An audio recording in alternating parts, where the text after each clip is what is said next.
بسم اللہ الرحمن الرحیم وبہ نستعین وصلی اللہ علی نبینا محمد وعلی آلہ وصحبہ اجمعین ومن تبعہم بإحسان الی یوم الدین وبعد۔ تمام قسموں کی تعریفات اللہ رب العالمین وحدہ لا شریک کے لیے لائق و زیبا ہیں، جو ساری کائنات کا تنہا خالق و مالک ہے، اور بے شمار درود و سلام ہو اللہ کے آخری نبی جناب کریم محمد رسول اللہ صلی اللہ علیہ وسلم کی ذات مقدسہ پر۔ محترم سامعین، جس موضوع کے تحت ہماری گفتگو جاری تھی وہ ہے جامع کلمات اور معصور دعائیں۔ جامع کلمات کا مطلب یعنی جس میں الفاظ کم ہوں لیکن معنی بہت زیادہ ہو اور اس میں بہت ساری چیزیں سمٹ آئیں، اور معصور دعا کا مطلب یہ ہے جو نبی کریم صلی اللہ علیہ وسلم سے ثابت ہو۔ تو ان چیزوں کا اہتمام کرنا چاہیے، اور اس کے پہلے بیان بھی کیا گیا نئی بدعتی دعاؤں سے بچے، یعنی وہ دعائیں جو نبی کریم صلی اللہ علیہ وسلم سے ثابت نہیں۔ یہاں جو گفتگو ہماری جاری تھی کہ نبی کریم صلی اللہ علیہ وسلم جامع دعاؤں کے ذریعے دعا کیا کرتے تھے، اور آپ صلی اللہ علیہ وسلم کو اللہ نے جو خصوصیات عطا کی تھی اس میں سے خصوصیت یہ ہے کہ آپ کو جامع کلمات، جامع دعائیں عطا کی گئیں، تو یہ آپ کی خصوصیات میں سے ہے۔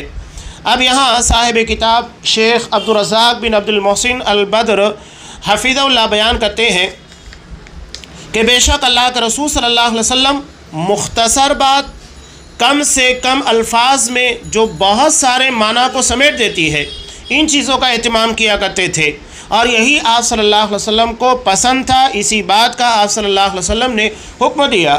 لہذا ہر مسلمان پر واجب ہے کہ آپ کی سنت اور آپ کے طریقے کے پر عمل کرتے ہوئے انہی چیزوں کا اہتمام کرنا چاہیے جو آپ صلی اللہ علیہ وسلم نے کی۔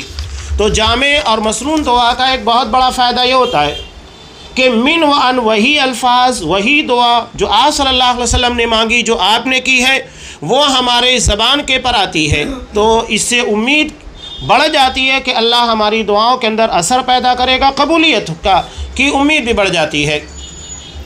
یہاں شیخ امام خطابی رحم اللہ کا قول صاحب کتاب نے نقل کیا، یہ کہتے ہیں کہ سب سے افضل اور بہتر یہ ہے کہ صحیح سندوں کے ذریعے اللہ کے رسول سے ثابت دعاؤں کا اہتمام کیا جائے، صحیح سند کے ساتھ، ورنہ یہ کہ بہت ساری دعائیں یہ آپ صلی اللہ علیہ وسلم سے ثابت نہیں ہے اور لوگ اس کا اہتمام کرتے ہیں، جس کی بہت ساری مثالیں ہیں۔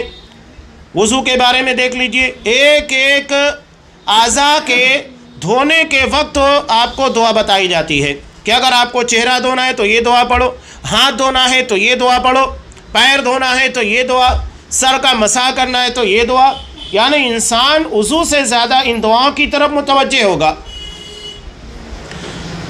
تو یہ آپ سے ثابت نہیں، کہہ رہے ہیں کہ صحیح سندوں کے ذریعے اللہ کے رسول صلی اللہ علیہ وسلم سے جو دعا ثابت ہے اسی کا اہتمام ہونا چاہیے۔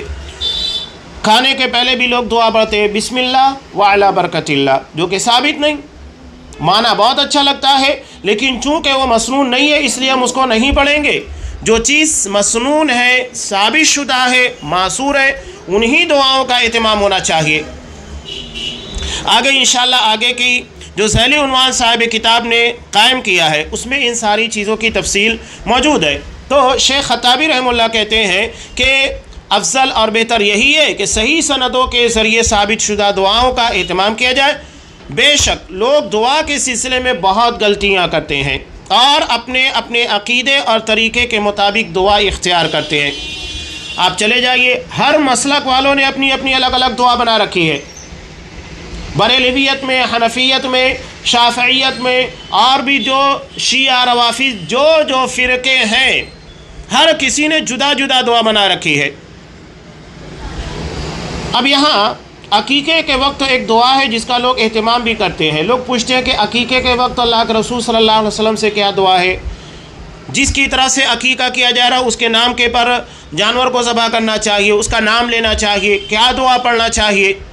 جب کہ آپ صلی اللہ علیہ وسلم نے عقیقے کا جانور بسم اللہ اللہ اکبر کہہ کر ذبح کیا، نیت کافی ہے، نہ تو وہاں پر آپ نے اس کا تذکرہ کیا کس کی طرف سے کی جا رہی ہے، اور نہ ہی اس کے لیے کوئی مخصوص دعا بتائی ہے۔ قربانی اور عقیقہ دو الگ الگ چیزیں ہیں.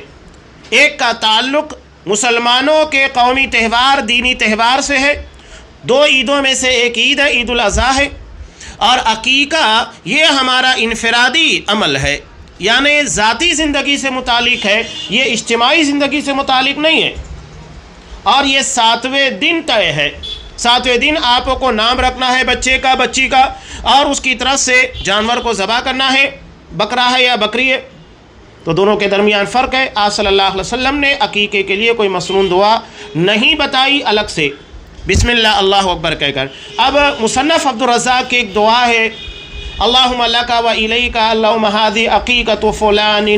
اس کے بعد لوگ اس کو پڑھتے ہیں، جبکہ اس دعا کے تعلق سے محدثین کہتے ہیں کہ یہ موضوع ہے، اس کی سند موضوع ہے، من گھڑت روایت ہے، اور لوگ اس کو عقیقے میں استعمال کرتے ہیں اور عقیقے وقت پڑھتے ہیں. تو کہنے کا مطلب یہی ہے جو ثابت شدہ دعا ہے، جو آپ صلی اللہ علیہ وسلم سے صحیح سند سے ثابت ہوتی ہے، وہی دعا مانگی جائے گی. لوگ اس میں غلطیاں کرتے ہیں جیسا کہ بالکل واضح ہے، اور اس میں علماء کی بھی غلطیاں ہیں. ان لوگوں کی ذمہ داری ہے کہ احادیث اور ساتھ ہی ساتھ دعا کے تعلق سے جو روایات مروی ہیں ان کی سندوں کے بارے میں تحقیق کریں. نہیں تو اپنے سے جو بڑے علماء ہیں، جو اس فیلڈ کے ماہرین ہیں، آپ ان لوگوں سے سوال کیجئے، تحقیق کیجئے، تاکہ صحیح بات آپ تک پہنچے اور وہی بات عوام تک بھی پہنچے، غلطیاں نہ ہو. ورنہ ایک عالم کی غلطی یہ عوام تک پہنچتی ہے اور عوام کے اندر پھیل جاتی ہے.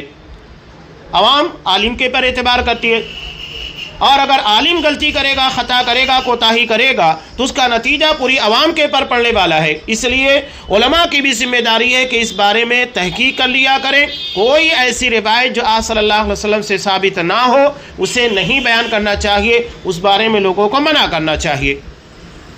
یہ کہتے ہیں کہ دعا کا معاملہ بہت خطرناک ہے، کہ دعا کرنے والے کا قدم کب پھسل جائے نہیں معلوم، اور توفیق اللہ کے ہاتھ میں ہے. قدم پھسل جاتا ہے. ہمارے یہاں پر تو آپ دیکھیے دعا میں شرک ہوتا ہے. کیسے ہوتا ہے؟ اخیر میں آنے کے بعد ایک تو وہ دعا جو آپ صلی اللہ علیہ وسلم سے ثابت نہیں ہے، کب اجتماعی مانگنا چاہیے کب انفرادی ہے، کہیں پر بھی اجتماعی دعا کرنے لگ جاتے ہیں. کوئی عمرے کے لیے نکل رہا ہے تو وہاں اجتماعی دعا، کوئی حج کے لیے جا رہا ہے وہاں پر اجتماعی دعا، وہ آ رہا ہے تو اجتماعی دعا، جگہ جگہ کے پر اجتماعی دعا آپ کو نظر آئے گی. اب اس میں بھی ایک بڑی قباحت یہ ہے جو شرک ہے، کہ نبی کریم صلی اللہ علیہ وسلم کا وسیلہ استعمال کرنا. ساری دعاؤں کے مانگنے کے بعد کہتے ہیں کہ اس دعا کو نبی کے صدقے اور طفیل میں قبول فرما، جبکہ یہ خود امام ابو حنیفہ رحمۃ اللہ علیہ کے نزدیک صحیح نہیں ہے. وہ کہتے ہیں کہ حرام ہے. اللہ نے کہیں پر بھی یہ چیز نہیں بتائی کہ کسی کے جہاں مرتبہ صدقے طفیل نبی ہو، فرشتہ ہو، پیر ہو، ولی ہو، بزرگ ہو، کوئی بھی ہو، اللہ نے کہیں پر یہ نہیں کہا کہ میں فلاں کے صدقے اور طفیل میں تمہاری دعا قبول کروں گا. یہ تو خود حضرت امام ابو حنیفہ رحمۃ اللہ علیہ بیان کر رہے ہیں. اور یہ بھی عقیدے کی کتاب شرح العقیدۃ الطحاویہ، جس کے لکھنے والے، اس کی شرح لکھنے والے سب حنفی، امام ابو العز حنفی رحمہ اللہ، یہ خود امام ابو حنیفہ رحمۃ اللہ علیہ کا قول نقل کرتے ہیں کہ ان کے نزدیک حرام ہے کہ کسی کے جاہ مرتبے صدقہ طفیل میں دعا مانگی جائے، لیکن لوگ کر رہے ہیں. افسوسناک بات ہے.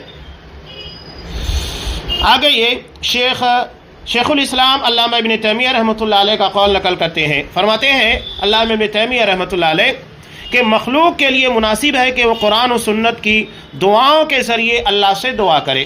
کوئی بھی مسنون دعا جو قرآن یا حدیث سے ثابت ہے صحیح سند کے ساتھ، تو وہاں آپ کو کہیں وسیلہ نہیں ملے گا. قرآن کی کسی ایک دعا میں اور نبی کریم صلی اللہ علیہ وسلم کی ثابت شدہ دعا میں سے کسی ایک دعا کے اوپر آپ بتا دیں کہ وہاں وسیلہ استعمال کیا گیا، چاہے وہ نبی کا، فرشتے کا ہی کیوں نہ ہو، نہیں ہے. تو یہ کہہ رہے ہیں کہ قرآن و سنت کی دعاؤں کے ذریعے دعا کریں، بے شک اس کے اچھے اور افضل ہونے میں کوئی شک نہیں. سب سے افضل اور سب سے بہتر دعا وہ ہے جو قرآن میں اور حدیث میں منقول ہے، اس سے بہتر دعا نہیں ہو سکتی ہے. اور یہی سیدھا راستہ ہے جن پر اللہ تعالیٰ نے انعام کیا. نبیوں اور صدیقین، شہداء اور صالحین میں سے یہ لوگ اچھے ساتھی ہیں. تو یہ دعا کے متعلق اہم بات تھی. اور آخر میں یہاں پر اس باب میں کہ جامع کلمات اور معصور دعاؤں کے ذریعے آدمی اپنی حاجات اور اپنی باتوں کو اللہ کے سامنے پیش کرے. یہاں آخر میں اس باب کے اندر حضرت معاذ بن جبل رضی اللہ تعالیٰ عنہ کا ایک معاملہ، ان کی زندگی کا ایک واقعہ، اس کا تذکرہ کیا. کہتے ہیں کہ ایک روز معاذ بن جبل رضی اللہ تعالیٰ عنہ کہنے لگے کہ تمہارے بعد بڑے بڑے فتنے ہوں گے، بڑے بڑے فتنے. اور آپ دیکھیے کہ آپ صلی اللہ علیہ وسلم کی وفات کے بعد ہی فتنوں کا دور شروع ہو گیا. حضرت ابوبکر صدیق رضی اللہ تعالیٰ عنہ کے زمانے میں آپ صلی اللہ علیہ وسلم کے منصب رسالت کے پر حملہ ہوا. مسیلمہ کذاب، اسود انسی وغیرہ جنہوں نے آپ صلی اللہ علیہ وسلم کی نبوت کے پر ڈاکہ ڈالا. اس کے بعد ایک بڑا فتنہ پیدا ہوا مانعین زکوٰۃ کا، جنہوں نے قرآن مجید کی آیت کا غلط استدلال کرتے ہوئے کہا کہ قرآن میں حکم ہے خذ من اموالہم صدقہ، کہ نبی کریم صلی اللہ علیہ وسلم سے صدقہ لینے کا حکم ہے کہ آپ صدقہ لیجئے. جب اب نبی نہیں ہے تو صدقہ لینے والا نہیں تو صدقہ دے کیوں؟ حضرت ابوبکر صدیق رضی اللہ تعالیٰ عنہ نے ان لوگوں کو سمجھایا، نہیں سمجھے تو ان لوگوں کے خلاف جنگ چھیڑ دی، یہاں تک کہ وہ باز آ گئے. حضرت عمر فاروق رضی اللہ تعالیٰ عنہ کا زمانہ، جن کے بارے میں آپ نے کہا کہ فتنوں کے لیے دروازہ ہیں، یعنی ان کے ہوتے ہوئے فتنے رونما نہیں ہو سکتے، حالانکہ زیر زمین پنپ رہے تھے لیکن وہ ظاہر نہیں ہونے پائے. اور جیسے ہی حضرت عمر فاروق رضی اللہ تعالیٰ عنہ کی شہادت واقع ہوتی ہے، اس کے بعد دیکھیے کہ دھیرے دھیرے فتنے اپنا سر اٹھانے لگے، یہاں تک کہ اصحاب کرام کے درمیان آپسی خانہ جنگی ہو گئی. فتنہ فساد اور آپس کے معاملات کو بگاڑنے کی وجہ سے یہ بہت سنگین فتنہ ہے کہ صحابہ نے غلط فہمیوں کی بنیاد کے پر ایک دوسرے کے خلاف تلواریں اٹھائی. جنگ جمل ہے، جنگ صفین وغیرہ اس کی دلیل ہے. تو یہ کہہ رہے ہیں کہ تمہارے بعد بڑے بڑے فتنے ہوں گے، ان دنوں میں مال کثرت سے ہوگا. اور آج آپ دیکھیے مال کی فراوانی ہے، اللہ نے زمین کو حکم دے دیا اپنے خزانے کو اگل رہی ہے. قرآن آسان ہو جائے گا، بہت آسان ہو چکا ہے، ہر جگہ موجود ہے قرآن مجید. آپ کو نہیں پڑھنا آتا ہے قرآن مجید آپ سن سکتے ہیں موبائل کے اندر، ہر جگہ آپ کو اویلیبل ہے. دنیا کے سارے قراء بہترین ہیں جو ہیں ان لوگوں کی قرأت آپ سن سکتے ہیں. کتنی آسانی قرآن مجید سے متعلق، قرآن کے پڑھانے کا رواج بڑھ چکا ہے. وہی کریں یہاں تک کہ اسے مومن و منافق، مرد و عورت، چھوٹے بڑے، غلام آزاد سبھی حاصل کر لیں گے، اور یہ عام ہوتا جا رہا ہے بالکل. تو قریب ہے کہ کہنے والا کہے گا لوگوں کو کیا ہو گیا ہے، میری پیروی نہیں کرتے، یعنی میرے کہے میری سوچ کے مطابق نہیں چل رہے. یہ بہت خطرناک فتنہ ہے. قرآن نے کہا ارأیت من اتخذ الہہ ہوا، کہ آپ نے اس شخص کو نہیں دیکھا جس نے اپنی خواہش اور اپنی امید، اپنے خیالات، اپنی فکر، ان چیزوں کو معبود بنا لیا ہے، یعنی جو اس کے دماغ کے اندر ہے وہی سب سے صحیح. پوری جماعت میرے کہے کے مطابق چلنا چاہیے، میرے مشورے کے مطابق، اور نہیں تو پھر فتنہ فساد پھیلائیں گے. ہو رہا ہے کھلے عام، ہم دیکھ رہے ہیں ننگا ناچ ناچا جا رہا ہے، خیر میں تعاون کرنے کے بجائے فتنہ پھیلایا جا رہا ہے. پوری طاقت، پوری توانائی لگا دی جا رہی ہے کہ کس طرح خیر کے کاموں کو روکا جائے، دروس کو روکا جائے، خطبات کو روکا جائے، اور یہ کامیابی سمجھتے ہیں. یعنی یہ چاہتے ہیں کہ دین کا کام صرف ہمارے نام پر ہونا چاہیے، کسی اور کے نام پر نہیں. کچھ اشخاص لگے ہوئے خصوصی طور پر لوگوں کے ذہن کو جا کر جھوٹ، فساد، الزامات کے ذریعے بگاڑنے کی کوشش کر رہے ہیں. یہ فتین لوگ ہیں. وہی بات یہاں بیان کی جا رہی ہے، میری پیروی نہیں کرتے، یعنی میں جو کہہ رہا ہوں اس کے مطابق کیوں نہیں چلتے، میرے مطابق میں جو کہوں گا، میں جو مشورہ دوں گا. ماسٹر مائنڈ قسموں کے لوگ جو کہتے ہیں پوری جماعت ان کے چھپے ہوئے ہوتے، کبھی سامنے نہیں آتے، نہیں میرا نام نہیں لینا. اتنی ہی اگر ہمت ہے اور اتنی بہترین بات کہہ رہے ہو تو سر عام آ کر کہو. یہ چوری چھپے یہودیوں کی طرح، منافقوں کی طرح چھپ کر کے باتیں کی جاتی ہے، کیوں مکاریاں کی جاتی ہیں، اپنے آپ کو چھپانے کی کوشش. اگر خیر کا کام کرو تو چھپا کیوں رہے؟ اچھائی ہے تو کھلے عام بیان کرو. لیکن چونکہ مکر ہے، سازش ہے، اور ان لوگوں کو موقع مل رہا ڈیل، اس کا مطلب یہ نہیں ہے.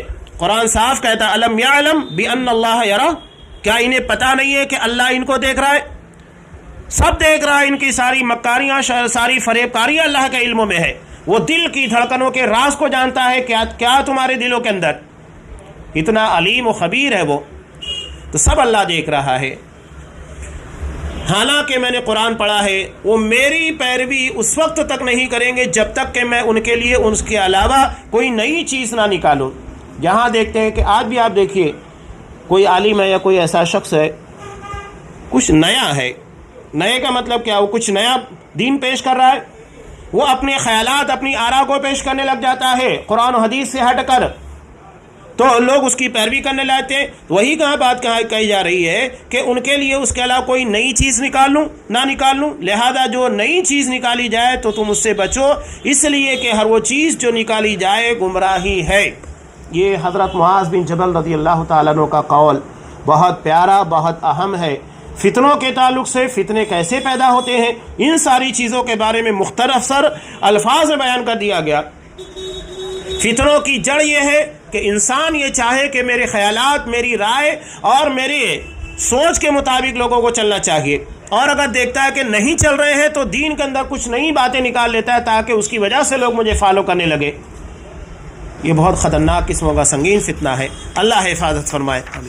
اب یہاں جو ذیلی عنوان ہے کہ دعا اور اذکار میں نبوی الفاظ کا اہتمام، یعنی جو الفاظ آپ صلی اللہ علیہ وسلم نے دعا میں استعمال کیے وہی ہمیں استعمال کرنا چاہیے، باقی دیگر الفاظ سے بچنا چاہیے، تبدیلی نہیں ہونا چاہیے، آگے پیچھے نہیں کر سکتے، کمی بیشی نہیں کر سکتے، نہیں۔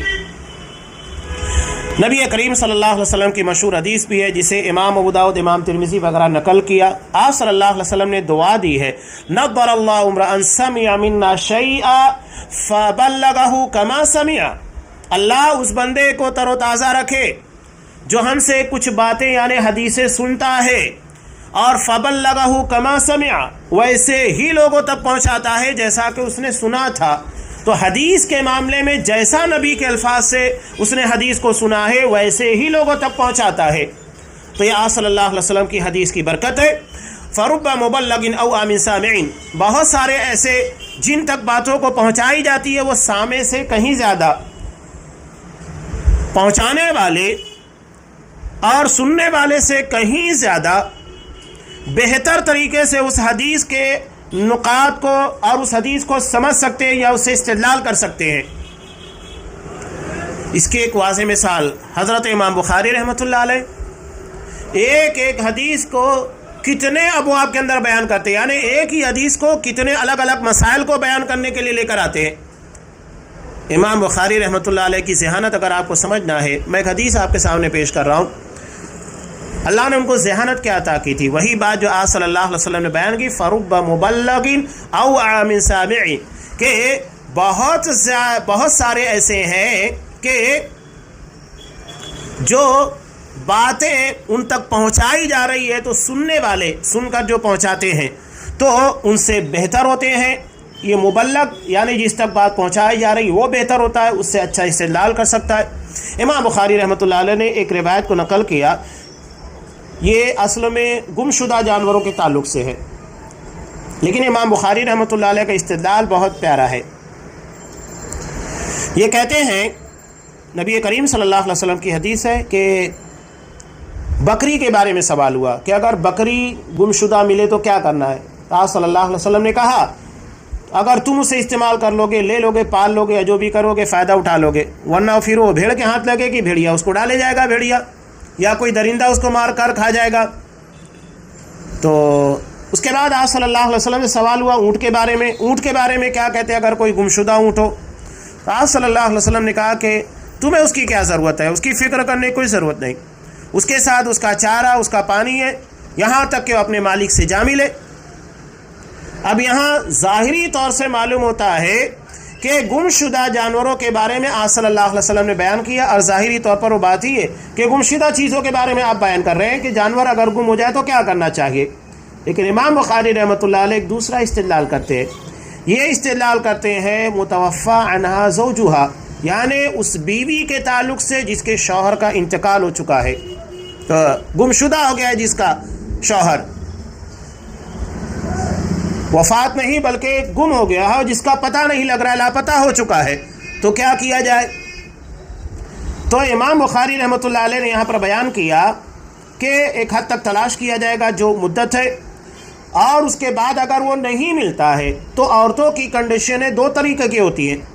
کچھ عورتیں وہ ہوتی ہیں جو اپنے خواہشات نفس کے پر قابو نہیں پا سکتی، تو بکری کی طرح ہے، یعنی اگر ان سے نکاح کر لیا جائے یا وہ دوسرے سے نکاح کر لیں یہ بہتر ہے، ورنہ نتیجہ یہ ہوگا کہ خواہشات پر قابو نہ پانے کی وجہ سے بہک جائیں گی. اور کچھ ایسی ہوتی ہے جو انتہائی خوددار اور غیرت مند ہوتی ہیں، اپنے شوہر کے علاوہ کسی اور سے کوئی بھی ربط نہیں ہوتا، تو پھر وہ اونٹ کی طرح ہے، وہ انتظار کریں گی اپنے شوہروں کا یہاں تک کہ وہ کسی نہ کسی شکل میں لوٹ آئیں گے. یہ امام بخاری رحمۃ اللہ علیہ کا استدلال ہے. ذہانت اور فطانت، بہت ساری ایسے امام بخاری رحمۃ اللہ علیہ کی ذہانت کی باتیں ہیں، یہاں ضمناً میں نے بیان کر دی. اب آپ صلی اللہ علیہ وسلم دعاؤں کے سکھانے کا اہتمام کیا کرتے تھے، بلکہ یہاں امام بخاری رحمۃ اللہ علیہ نے استخارہ کی جو دعا نقل کی ہے اس کے بارے میں حضرت جابر رضی اللہ تعالیٰ عنہ کہتے ہیں یعلمنا الاستخارہ فی الامور کما یعلمنا السورۃ من القرآن، کہ آپ صلی اللہ علیہ وسلم معاملات میں استخارہ کرنے کو ہمیں ایسے ہی سکھایا کرتے تھے جیسے قرآن مجید کی صورتوں کو سکھاتے تھے، یعنی قرآن مجید کی صورتوں کو سکھانے کی طرح آپ استخارہ کی دعا سکھانے کا اہتمام کرتے. کتنی بڑی بات ہے. صحابہ بھی آپ صلی اللہ علیہ وسلم سے سوال کرتے تھے، جیسا کہ بخاری کی روایت ہے حضرت ابو بکر صدیق رضی اللہ تعالیٰ عنہ نے آپ سے سوال کیا کہ علمنی دعان ادعو بہ فی صلاتی، کہ آپ مجھے ایک دعا بتا دیجئے جو میں نماز میں اللہ سے مانگا کروں. صحابہ بھی آپ صلی اللہ علیہ وسلم سے دعا کا طریقہ سیکھتے، کیسے مانگنا ہے، کم مانگنا ہے، کن الفاظ سے مانگنا ہے. تو استخارہ کی دعا کے بارے میں آپ صلی اللہ علیہ وسلم سکھایا کرتے تھے. اور حضرت عبداللہ ابن عباس رضی اللہ تعالیٰ عنہ کہتے ہیں کہ آپ صلی اللہ علیہ وسلم ان دعاؤں کو جو آگے آ رہی ہے قرآن کی صورتوں کی طرح سکھایا کرتے تھے. کون سی دعا؟ اللہم انا نعوذ بک من عذاب جہنم واعوذ بک من عذاب القبر واعوذ بک من فتنة المسیح الدجال واعوذ بک من فتنة المحیا والممات، کہ اللہ ہم پناہ چاہتے ہیں تجھ سے دوزخ کے عذاب سے، قبروں کے عذاب سے، اور پناہ مانگتے ہیں تجھ سے دجال کے فتنہ سے، اور پناہ مانگتے ہیں تجھ سے زندگی اور موت کے فتنہ سے. آپ صلی اللہ علیہ وسلم پناہ طلب کیا کرتے تھے. کتنی بڑی بات ہے جو یہاں بیان کی جا رہی ہے. حضرت ابو بکر صدیق رضی اللہ تعالیٰ عنہ کو جو آپ صلی اللہ علیہ وسلم نے دعا سکھائی، بہت پیاری اور مسنون دعا ہے جو تشہد کے اندر پڑھی جاتی ہے نماز کے اندر. اللہم انی ظلمت نفسی ظلما کثیرا ولا یغفر الذنوب الا انت فاغفر لی مغفرۃ من عندک وارحمنی انک انت الغفور الرحیم، کہ اللہ میں نے اپنے آپ پر بہت ظلم کیا. صحیح بات ہے، انسان اگر اپنا محاسبہ کرے دوسروں کا نہیں، یہاں دوسروں کی برائیاں تلاش کرنے کے لیے بہت وقت ہے، اور جو نہیں ہے وہ بھی بیان کرنے کی کوشش کی جاتی ہے الزامات بہتان لگا کر. یہ منافقین کا طرز عمل رہا ہے. پوری زندگی اٹھا کر دیکھیے اصحاب اکرام کی کہ کسی صحابی نے اس طریقے کا کوئی کام کیا نہیں ملے گا. کسی کے پر بہتان لگایا ہو، کسی کے پر الزامات لگائے ہو، کسی کی ٹوہ میں رہا ہو، کوئی عیب جوئی بیان کی ہو، غیبتیں کی ہو، چغلیاں کی ہو، فتنہ پروری کی ہو، نہیں، آپ کو کسی صحابی کے بارے میں نہیں ملے گا. ہاں، منافقین، یہود اور اس طرح کے شریر لوگ، فتنہ پرور، یہ وہی کام میں کے لیے پیدا ہوئے اور اسی میں لگے رہتے، اور وقت بھی ان لوگوں کے پاس بہت ہوتا ہے ان ساری چیزوں کا. تو یہاں اپنے آپ کے پر میں نے بہت ظلم کیا. وَلَا يَغْفِرُ الذُّنُوبَ إِلَّا أَنْتَ، اور تیرے علاوہ گناہ کو کوئی بخشنے والا نہیں. کتنی پیاری بات ہے، انداز کتنا پیارا ہے دعا کے اندر. میں نے بہت گناہ کیا، تیرے علاوہ گناہوں کو بخشنے والا کوئی نہیں ہے، پس تو اپنے پاس کی مغفرت سے میرے گناہوں کو بخش دے اور میرے اوپر رحم فرما. مغفرت کے ساتھ رحمت دونوں ضروری ہے. ایک یہ ہوتا ہے کہ چلو ٹھیک ہے میں نے معاف کر دیا، مغفرت ہو گئی، بہت اہم چیز ہے یہ بھی.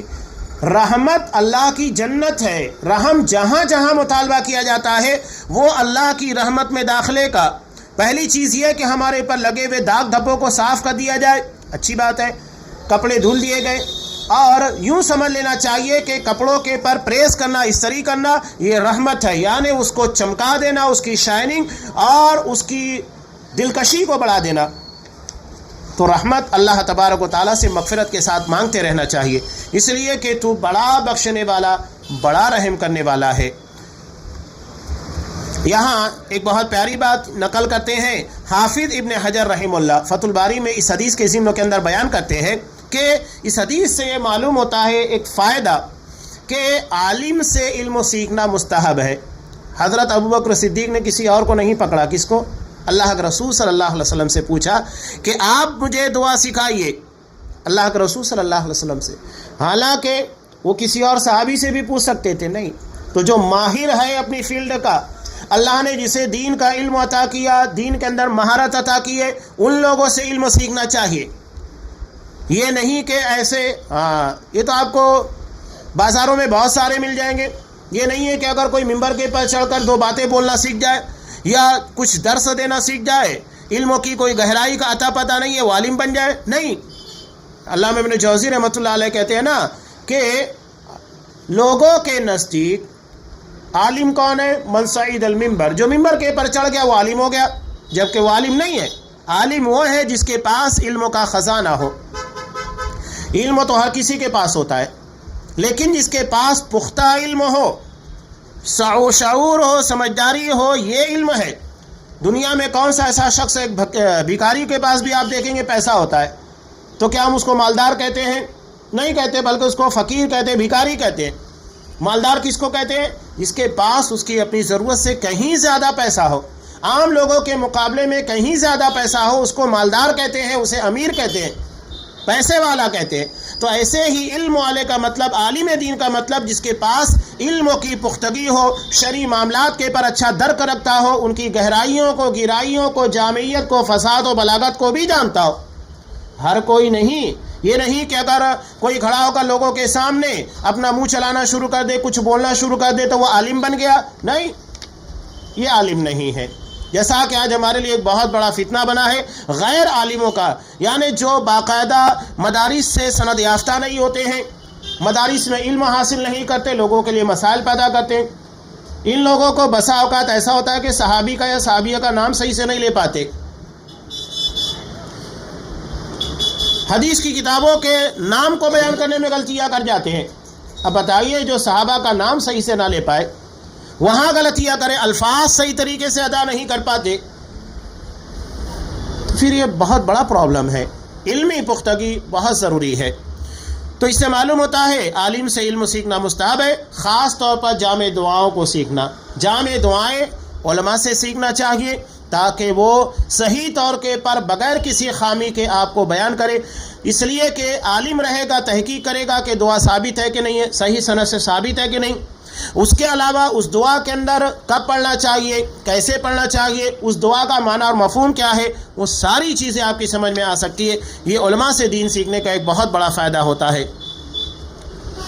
آگے یہ بیان کرتے ہیں کہ آپ صلی اللہ علیہ وسلم صحابہ سے ہونے والی غلطیوں کی اصلاح کیا کرتے تھے، جیسا کہ حضرت برا بن عازب رضی اللہ تعالیٰ عنہ سے مروی ہے کہ آپ صلی اللہ علیہ وسلم نے کہا کہ جب تم اپنے بستر پر آؤ لیٹنے کے لیے رات کے وقت ہو تو اس طرح وضو کرو جیسا کہ نماز کے لیے وضو کیا جاتا ہے۔ تو سونے سے پہلے جس طرح نماز کے لیے وضو کیا جاتا ہے ویسا وضو کر کے سونا چاہیے۔ یہ اہتمام بہت کم لوگ کرتے ہیں۔ سونے سے پہلے رات میں نماز کی طرح وضو اچھے طریقے سے کر کے پھر سونا چاہیے، ڈائریکٹ نہیں سونا چاہیے۔ پھر داہنی کروٹ پر لیٹ جاؤ، داہنی کروٹ پر۔ اس کے بعد یہ کہو اللہم اسلمت وجہی الیک وفوضت امری الیک والجأت ظہری الیک رغبتا ورہبتا الیک لا ملجا ولا منجا منک الا الیک اللہم آمنت بکتابک الذی انزلت وبنبیک الذی ارسلت۔ یہ دعا صلی اللہ علیہ وسلم نے سکھائی، اور آپ نے کہا دعا کا ترجمہ یہ ہے کہ اے اللہ میں نے اپنا نفس تیری طرف جھکا دیا۔ سو رہا ہے تو آدمی اللہ کے حوالے اپنے آپ کو کر رہا ہے، اس لیے کہ اللہ چاہے گا تبھی بیدار ہوگا، ورنہ وہ تو موت کی نیند میں چلا گیا ہے۔ سونے میں اور موت میں کتنا فرق ہوتا ہے، سوائے سانس کے چلنے کے اور کوئی فرق نہیں ہوتا۔ ایک مردہ شخص مرنے کے بعد آنکھیں ہونے کے بعد دیکھ نہیں سکتا، سویا ہوا شخص بھی وہی، اگر اس کی آنکھیں کھلی ہوئی ہے تو دیکھ نہیں سکتا، ہاتھ ہے پکڑ نہیں سکتا۔ یہی معاملہ مردہ اور سونے والے کے بارے میں، پیر ہو کر چل نہیں سکتا، زبان سے کچھ بول نہیں سکتا، کان کے پاس کچھ بولو سن نہیں سکتا، صرف سانسیں چلتی ہے زندہ شخص کی۔ تو اپنے نفس کو تیرے حوالے کیا، جھکا دیا، اپنا معاملہ تیرے سپرد کر دیا۔ پتہ نہیں زندگی کی آخری شام ہو جائے، آخری رات ہو جائے، اس کے بعد کہاں پتہ ہے۔ بہت سارے ایسے ہوتے ہیں جو سو گئے بیدار نہیں ہو پاتے۔ میں نے تیرے ثواب کی توقع اور تیرے عذاب کے ڈر سے تجھی سے پشت پناہی لی، پشت بنا لی، یعنی تیری پناہ میں آ گیا۔ تیرے سوا کہیں پناہ اور نجات کی جگہ نہیں، اللہ کے علاوہ کوئی جگہ نہیں ہے۔ نجات وہی ہے جو اللہ دے، پناہ وہی ہے جو اللہ عطا کرے، ورنہ پوری دنیا انسان کے لیے پناہ گاہ نہیں بن سکتی۔ اے اللہ، جو کتاب تو نے نازل کی ہے میں اس پر ایمان لایا، جو نبی تو نے بھیجا میں اس پر ایمان لایا، یعنی اپنے ایمان کی تجدید کر رہا ہے کہ تیرے نبی پر، تیری کتاب کے پر تجھ پر ایمان لایا ہوں۔ تو اللہ کے رسول نے کہا کہ اگر تو اسی حالت میں اسی رات مر گیا تو فطرت پر مرے گا۔ فطرت کا مطلب دین اسلام کے پر، جس پر اللہ نے تمام انسانوں کو پیدا کیا ہے۔ اب جب اس دعا کو نبی کریم صلی اللہ علیہ وسلم نے سکھایا تو حضرت برا بن عازب رضی اللہ تعالیٰ عنہ نے کیا کہہ دیا تھا کہ دعا کے الفاظ کیا ہیں کہ وَبِنَبِيِّكَ الَّذِي أَرْسَلْتَ، تیرے نبی پر جسے تو نے بھیجا ہے۔ دعا میں نبی ہے تو حضرت برا بن عازب نے کیا کہہ دیا، وَرَسُولِكَ الَّذِي أَرْسَلْتَ، تیرے رسول کے پر جسے تو نے بھیجا ہے۔ دعا میں نبی ہے۔ حضرت برا نے کیا کہا، رسول کہا، آج صلی اللہ علیہ وسلم نے کہا کہ نہیں، وَبِنَبِيِّكَ الَّذِي أَرْسَلْتَ، یہی پڑھو، یہی دعائے معصور ہے۔ دعا میں جو آج صلی اللہ علیہ وسلم ہے اس میں کمی بیشی کی اجازت ہم کو نہیں ہے۔ جیسا ہے جس انداز میں اسی طریقے سے دعائیں مانگی جائے گی۔ اس میں حالانکہ نبی اور رسول کے درمیان تھوڑا سا فرق ہوتا ہے، نبی کریم صلی اللہ علیہ وسلم رسول بھی ہے، نبی بھی ہے، لیکن نہیں، نبی ہے تو نبی ہی پڑھنا ہے، رسول نہیں۔ اگر رسول ہوتا تو وہاں نبی نہیں پڑھ سکتے۔ تو یہ آپ صلی اللہ علیہ وسلم نے صحابہ کی غلطیوں کی اصلاح کی دعا کے تعلق سے، تاکہ دعا کے اندر کسی قسم کی غلطی باقی نہ رہ جائے۔ یہاں ایک اہم بات تذکرہ کیا ہے دعا کے تعلق سے کہ حضرت عبداللہ بن عمر رضی اللہ تعالیٰ عنہ، یہ ان کے پہلو میں، ان کے بازو میں ایک شخص بیٹھا ہوا تھا، تو اسے چھینک آئی۔ چھینک آنے کے بعد کیا کہنا چاہیے، الحمدللہ۔ اور اگر وہاں کوئی شخص موجود ہے تو اس کے جواب میں وہ کیا کہے گا، یرحمک اللہ۔ اب یہ چھینکنے والا اس کے جواب میں کیا کہے گا، یہدیکم اللہ ویصلح بالکم۔ اور اگر نہیں ہے تو کوئی بات نہیں، الحمدللہ کے پر بات مکمل ہو جاتی ہے۔ تو حضرت عبداللہ بن عمر رضی اللہ تعالیٰ عنہ کے بارے میں بازو میں ایک شخص بیٹھا ہوا تھا، تو اس نے کہا چھینک کے آنے کے بعد، الحمدللہ والسلام علی رسول اللہ، والسلام علی رسول اللہ، اتنا اضافہ کر دیا اس نے۔ اور آج آپ دیکھیے اذان سے پہلے کتنا بڑا اضافہ ہوتا ہے، اذان کے بعد دعاؤں کے اندر اضافہ کر دیا گیا ہے۔ اللہم رب ہذہ الدعوۃ التامہ، اس کے اخیر میں انک لا تخلف المیعاد اضافہ کر دیا گیا ہے، اتی کرمن جس کو کہا جاتا ہے، جو آپ سے ثابت نہیں ہے، لوگ کر دیتے ہیں۔ اللہ کے رسول نے نبی کی جگہ رسول کا لفظ استعمال کرنے کی اجازت نہیں دی۔ یہاں پورا ایک جملہ بڑھا دینا دعا کے اندر کیا معنی رکھتا ہے؟ قطعاً اس بات کی اجازت نہیں ہے۔ جب لفظ کو تبدیل نہیں کیا جا سکتا تو پورا جملہ کہاں سے بڑھایا جا سکتا ہے؟ دعائے معصور اپنی جگہ پر جتنی ہے اتنی ہی مانگنی ہے، اس میں اضافہ نہیں۔ تو یہاں پر وہی غلطی کی کہ الحمدللہ کے ساتھ والسلام علی رسول اللہ کہا۔ حضرت عبداللہ بن عمر رضی اللہ تعالیٰ عنہ نے کہا، کہنے کو تو میں بھی کہہ سکتا ہوں الحمدللہ والسلام علی رسول اللہ، لیکن اس طرح اللہ کے رسول نے ہم کو نہیں سکھایا ہے۔ جب آپ نے نہیں سکھایا ہے ہم نہیں مانگیں گے، صرف الحمدللہ کہیں گے، اس کے آگے نہیں کہیں گے۔ یہی اذان کے بعد کی دعا ہے، کھانے کے وقت بسم اللہ کہیں گے، اس کے آگے والا برکت اللہ نہیں کہیں گے۔ روزہ افطار کرنے کی دعا بسم اللہ ہے، ہم اتنا ہی کہیں گے، اللہم لک صمت وعلی رزقک افطرت۔ اور بھی بہت ساری جو دعائیں بڑھا دی گئی ہے، وہ پتہ نہیں کیا کیا بڑھا دی گئی ہے دعاؤں کے اندر، نہیں ثابت ہے، نہیں ثابت ہے، ہم نہیں مانگیں گے۔ بعض لوگوں نے اللہم لک صمت وبک آمنت وعلیک توکلت وعلی رزقک افطرت بڑا چڑھا، پتہ نہیں جب بڑھنے لگی تو کیا کیا بڑھا دیا۔ تو جتنا آپ صلی اللہ علیہ وسلم ثابت ہے اتنا ہی کرنا ہے، اس میں کمی بیشی کوئی اجازت نہیں، رد و بدل کی کوئی اجازت نہیں، جتنا ہے اتنا ہی مانگا جائے گا۔ تو حضرت عبداللہ بن عمر نے اس کو منع کیا۔ اب آگے روایت کر رہے ہیں حضرت سعد رضی اللہ تعالیٰ عنہ، انہوں نے اپنے بیٹے کو دیکھا کہ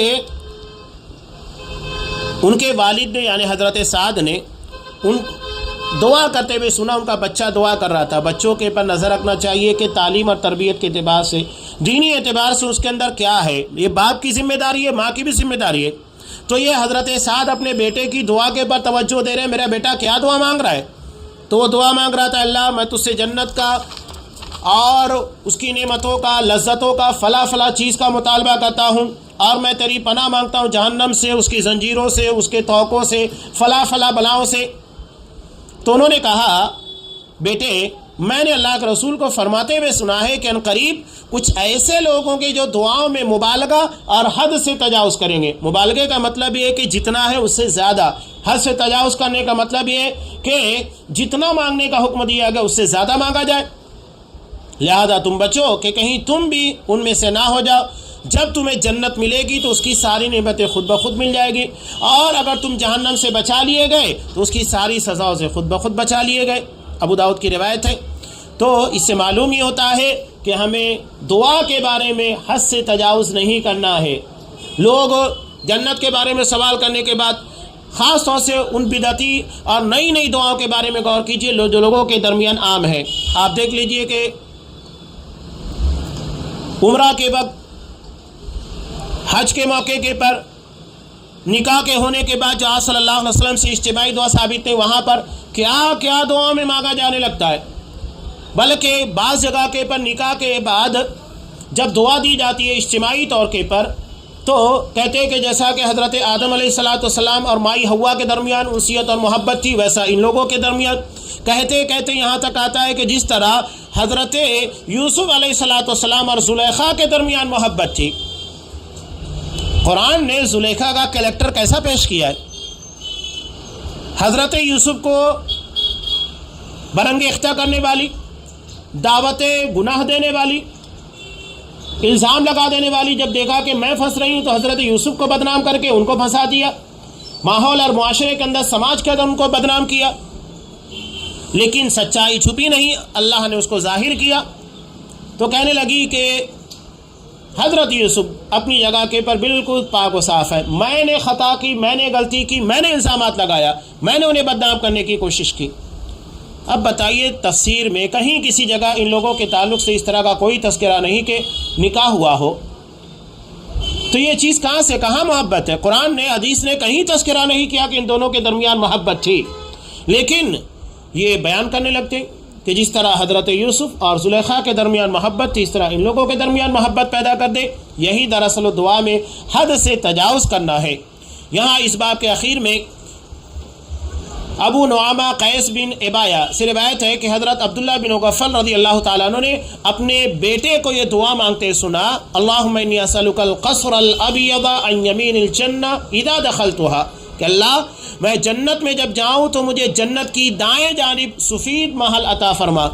تو انہوں نے کہا میرے بیٹے اللہ تعالیٰ سے جنت کا سوال کرو اور جہنم سے پناہ مانگو، کیونکہ میں نے رسول اللہ صلی اللہ علیہ وسلم کو فرماتے ہوئے سنا ان قریب کچھ ایسے لوگ پیدا ہوں گے جو دعا میں حد سے تجاوز کریں گے۔ تو دعا میں جتنے الفاظ ہیں جیسے ہیں اسی طرح مانگنا ہے، نہ اس میں اضافہ کر سکتے نہ رد و بدل کر سکتے۔ یہی صاحب کتاب اس باب کے اندر بیان کرنا چاہتے ہیں۔ مسنون دعاؤں کا اہتمام ہونا چاہیے، یہ ہمارے لیے بہتر ہے۔ اللہ تبارک و تعالی ہمیں اس بات کی توفیق دے۔ یہ دعا کے تعلق سے انشاءاللہ سلسلہ جاری رہے گا، چونکہ اب رمضان المبارک کا آغاز ہونے والا ہے انشاءاللہ اگلے ہفتے سے، تو یہ درس کا سلسلہ موقوف ہوگا۔ رمضان المبارک کے بعد انشاءاللہ دوبارہ یہ درس کا سلسلہ یوں ہی جاری رہے گا، اور دعا کے مسائل سے متعلق جتنی باتیں ہوگی وہ تفصیل کے ساتھ آپ کے سامنے بیان کی جائے گی۔ اللہ تبارک و تعالی ہماری دعاؤں کو مسنون جامع الفاظ سے منور کرے، اور جو دعائیں مانگی جا رہی ہیں اس میں اثر پیدا کرے اور انہیں شرف قبولیت بخشے، اور اس کی بنیاد پر دنیا اور آخرت کے فتنوں سے محفوظ رکھے، اور ہر جگہ ہمیں نجات عطا فرمائے۔ آمین۔ وآخر دعوانا الحمدللہ رب العالمین۔